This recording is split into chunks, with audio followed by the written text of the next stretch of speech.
Yo, what's good, YouTube? This is Jay from T&J, and I'm here at the trade screen, and I have decided that I'm gonna make this move, and there's a couple of reasons why. I'm gonna trade for Nate Karns. Remember I said I wanted to trade Cordell and Dubon for a starting pitcher? I'm gonna trade for Nate Karns, and here's why. I was looking at some of their stats, and just think about it.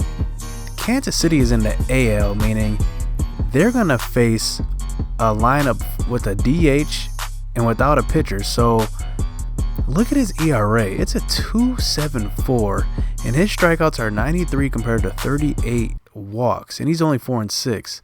But if you have a 2.74 ERA and you're 4-6 going against the AL, that's pretty damn good. So if we just want to compare that to who else I was going to trade for, Hector Santiago, he's in the AL too, but he has a 3.35 ERA and his strikeouts are 62 to 46.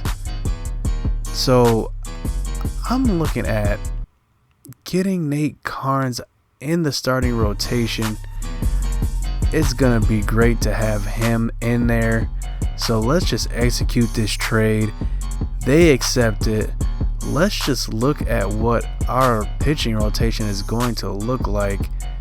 So let's just pull Nate Karns in here now. Let's put him in the rotation. We're probably gonna knock Riordan into the bullpen. We're gonna have to move somebody down. I'm guessing it's going to be Scahill here. He hasn't been exactly great. He hasn't been bad either, but nothing to really keep him at the MLB level. So he's going to move down to AAA more than likely. Riordan moves to the bullpen. Nate Karns is going to slot into, I honestly want him to be third here because look at this. Zach Davies is 5-7. Junior Guerra still having a great year, 6-2. But we need that ERA of this rotation. Zach Davies got a 4.02, which isn't. That's pretty bad.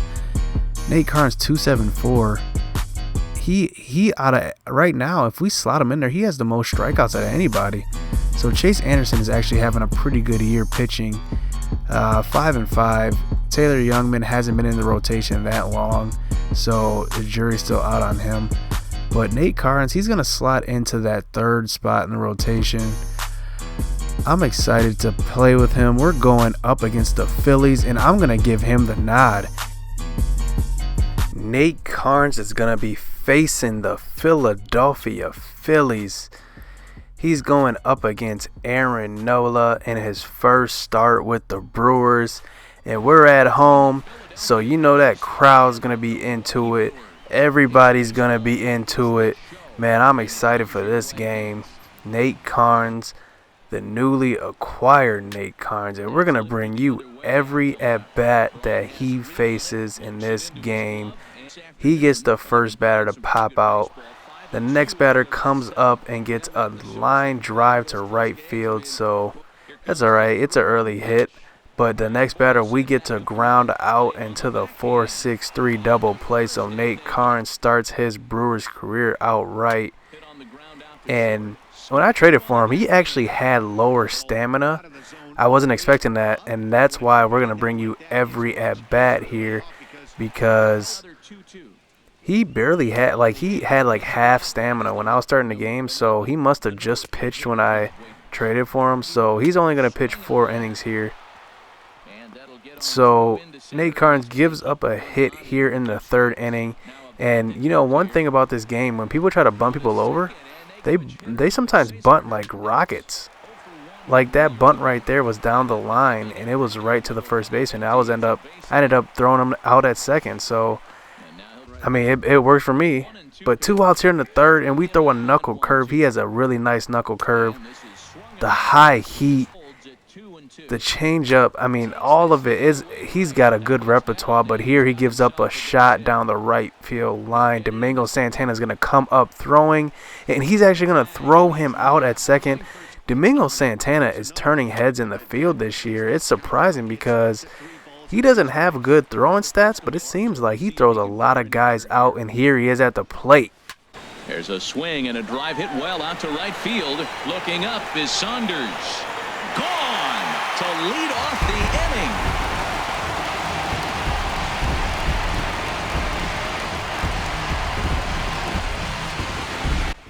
It seems like Domingo Santana is always getting a home run to right field. It's kind of hard because, like, a lot of times when I'm getting inside fastballs, I'm late on them. I can't turn on them because it's not hard to see them, but you know, when you recognize the pitch, it's almost too late. So I had a lot of home runs opposite field, and we're here trying to advance Brinson just to get some extra runs here. We're only up 1-0, and Orlando Arcia brings them in. And at least we're on the board here. We're only up 2-0. Neftali Feliz comes in for the save, and Ryan Braun gets a fly ball. And look at this. He cannot field it. Braun, not really known for his fielding towards the end of his career. But they try to bunt him over. But look at Travis Shaw. He just throws it like without even looking pretty much. And Neftali Feliz at least gets the next batter to ground out to Thames at first, and we're down to 2 outs, and we get him to ground out, so we are safely out of there. And you know what? Let's bring him some extra action. We're going against the Cubs this game. Ryan Williams is on the mound for the Cubs here in this one at Miller Park, and they have their early first inning 2-0 lead, but they give up 2 early walks. And Ryan Braun, the clutch man himself, gets a hit down the right field line into the corner. Jason Hayward comes up throwing, but we're going to hold the runner at third. We probably could have made it on that bad throw there. But Lewis Brinson gets a little, I don't even know what that is, a broken bat, little pop up in the infield, but it scores a guy from third. So we tied the game up 2-2. Travis Shaw can't drive in that run from third.